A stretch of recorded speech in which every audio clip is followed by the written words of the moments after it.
The first time Hema Malini saw Dharmendra, she was 17 and he was already a star. It was 1965, a small function in Madras, and he had come to promote Phool Aur Patthar. She stood at the back in a simple pavla dhavni, clutching her mother's hand, watching this tall Punjabi giant laugh with the organizers. He looked like the wheat fields she had never seen, golden and endless. She did not know then that 15 years later she would marry him in a small room in Iyengar Street, wearing a 9-yard sari while he repeated Arabic words after a Maulvi, both of them pretending it was just another scene they were shooting. But everything begins earlier. 16th October 1948. Ammankara village near Tiruchirappalli. Jaya Chakravarti gives birth to her third child in a house that smells of jasmine and wet earth. The father, V.S.R. Chakravarti, a strict Iyengar who works in the court, names the baby Hema. From the day she can stand, her ankles are tied with ghungroos. Her mother, who once produced a small Tamil film that nobody remembers, decides that this girl will not merely live, she will shine. By the time Hema is 12, she has danced in every temple festival between Madurai and Tanjavur. Audiences throw coins at her feet. Photographers from Ananda Vikatan chase her for pictures. A Telugu producer offers her a dance sequence in a film called Pandav Vanavasam. She is paid 200 rupees and a box of Mysore pak. Her father is furious. Her mother quietly keeps the money in a steel dabba labeled Hema's future. In Bombay, 2000 kilometers away, a boy called Dharam Singh Deol is repairing American army jeeps left over from the war. He is 19, married to a girl called Prakash Kaur, chosen by his father, and already has a son called Sunny. Every night he stands outside the gates of Filmiston Studios, hoping someone will notice his height, his shoulders, his smile that looks like Sunrise. In 1958, Filmfare announces a talent hunt. He sends a photograph taken in a Ludhiana studio, wearing a borrowed coat 2 sizes too small. They call him to Bombay. He boards the Frontier Mail with one suitcase and a dream bigger than Punjab itself. Their worlds are parallel lines until 1970. Tum Haseen Main Jawa, a nothing film forgotten by everyone except the 2 people who fall in love on its sets. Hema is 22, already labeled dream girl after Sapno Ka Saudagar, but still raw, still nervous. Dharmendra is 35, married, 4 children, the biggest action star in the country. The first day he sees her rehearse a Kathak step under the hot lights of Mehboob studio, he forgets his dialogue. You dance like the wind has decided to become a woman, he tells her later, offering her a Campa Cola. She laughs, embarrassed. You fight like the wind has decided to become angry. They start meeting in his green Chevrolet Impala parked behind the studio canteen. He brings her parathas packed by Prakash. She brings him filter coffee in a steel tumbler. Neither speaks of love yet. It is Bombay, 1970. Love is a dangerous word when one of them is married. But love grows anyway, quietly, stubbornly. Sita or Geeta, 1972. Hema plays twins. Dharmendra plays the street smart Raka who falls for both. Off screen he falls harder. During the song Hawa Ke Saath Saath, when she runs towards him in a yellow sari, he actually forgets to catch her because he is too busy looking at her face. The cameraman Sippy yells cut. Dharmendra apologizes, but his eyes never leave her. One night after pack up, he drives her to Juhu Beach. The sea is black, the moon is thin. I am married, Hema, he says, voice rough. I have children older than you. I cannot give you what the world calls respectability. She looks at him for a long time. I am not asking for the world, Dharamji. I am asking for you. He kisses her then, tasting salt and Campa Cola and the future. The industry starts talking. Sanjeev Kumar proposes to Hema. Jitendra's mother reaches her house with a thali. Hema's mother locks her in her room for 3 days. Dharmendra reaches Madras, stands outside the gate in the rain, refusing to leave until Jaya Chakravarti lets him in. When she finally does, he touches her feet. Auntie, I will never leave her. Even if I have to leave everything else. Jaya slaps him. Then she cries. Then she makes him filter coffee. Years pass in a blur of films. Sholay, 1975. He is Veeru. She is Basanti. The Tonga chase is real. The way he looks at her while she chatters non-stop is real. Between shots he slips her letters written on the back of call sheets. She keeps them in her makeup box next to the sindoor she is not yet allowed to wear. Prakash Kaur never divorces him. In Punjab, divorce is worse than death. Dharmendra tries everything, pleading, fighting, drinking himself unconscious in Lonavala. Nothing works. In 1979 they find a way. A quiet nikah in a small mosque in Bandra. He becomes Dilawar Khan. She becomes Aisha Bai. Only 4 people note his secretary, her makeup man, and and the two of them. The next year, on 2nd May 1980, they marry again, this time as Hindus, in a tiny temple in Iyengar Street, Madras. She wears madisar, he wears veshti. Her father refuses to attend. Her mother does the kanyadan with tears that no one can tell are happy or sad. Isha is born in 1981, Ahana in 1985. Hema learns to cook aloo paratha and makki ki roti. Dharmendra learns to eat curd rice with his hands. They buy a bungalow in Juhu, 11th Road, 4 floors, white walls, a garden full of mogra. He already owns the Lonavla farmhouse, 2,000 acres of mango trees and silence that he bought in 1972 when he was drunk on success and sad about his first marriage. He tells Hema, "This is where we will grow old. No cameras, no fans, only us." She laughs. "You will never retire, Dharamji. You love the camera more than me." He kisses her forehead. Never. The properties keep growing, the way love does when it has nowhere left to hide. He buys more land in Lonavla, another 1,000 acres adjoining the first. He plants teak and mango, builds a small goshala because Hema loves cows. In 1985, he purchases a sea-facing bungalow in Mad Island for weekend getaways. In 1990, a sprawling farmhouse outside Delhi because he misses Punjab. In Mumbai, he buys 2 flats in Gorgaon for his staff, one in Andheri for his secretary Jerry, another in Versova because Hema likes the sunrise there. Hema is quieter about money. Her mother taught her never to trust the spotlight completely. She buys a small house in Chennai near Kaplishwarar temple for her parents. In 1995, she purchases land in Vrindavan, 2 acres near the Yamuna where she plans to build an ashram one day. In 2000, she quietly buys 4 flats in Panchsheel Park,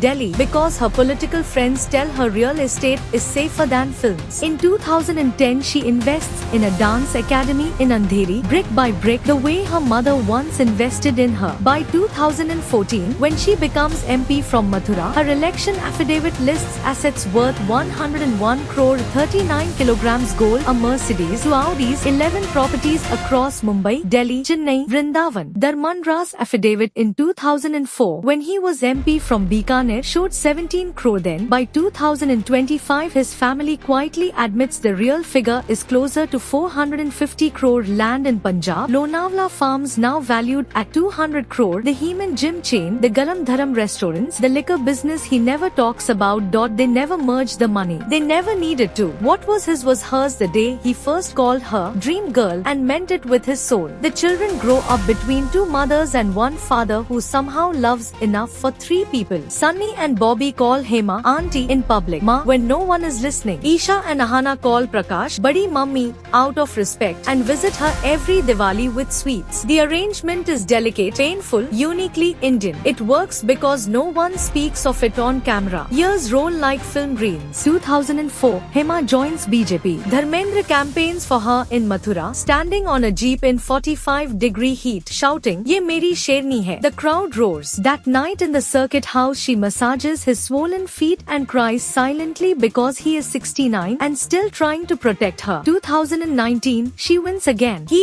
is in the hospital with dementia creeping in. She flies from Delhi every weekend, sits by his bed, recites the Hanuman Chalisa the way he likes, loud, dramatic, with full action star expressions. The nurses fall in love with both of them. 2025, November. The call comes at 4 a.m. Hema is in Vrindavan, rehearsing for a dance ballet on Radha Krishna. She drops the ghungru. The steel hits the marble like gunshot. She reaches Mumbai at dawn. He is in breech candy, tubes everywhere, but his eyes find her the moment she walks in. She holds his hand. It is still large, still warm. Basanti, he whispers, smiling like it is still 1975. "I'm here, Viru. Did we live well?" She kisses his fingers one by one. "We lived like a 3-hour Technicolor dream, with songs, fights, tragedy, and a happy ending no one believed possible." He closes his eyes. The monitor flattens. She does not cry in front of anyone. She goes home to the Juhu bungalow, opens his cupboard, takes out the first shirt he ever wore in a film, blue, faded, still smelling faintly of 555 cigarettes and Old Spice. She sleeps with it for 40 days. The properties are divided quietly, the way they always did everything else. The Lonavla farmhouse, 2,000 acres, goes into a trust for all 6 children. The Juhu bungalow stays with Hema for her lifetime, then to Isha and Ahana. The ancestral Haveli in Sahnewal, Punjab, remains with Sunny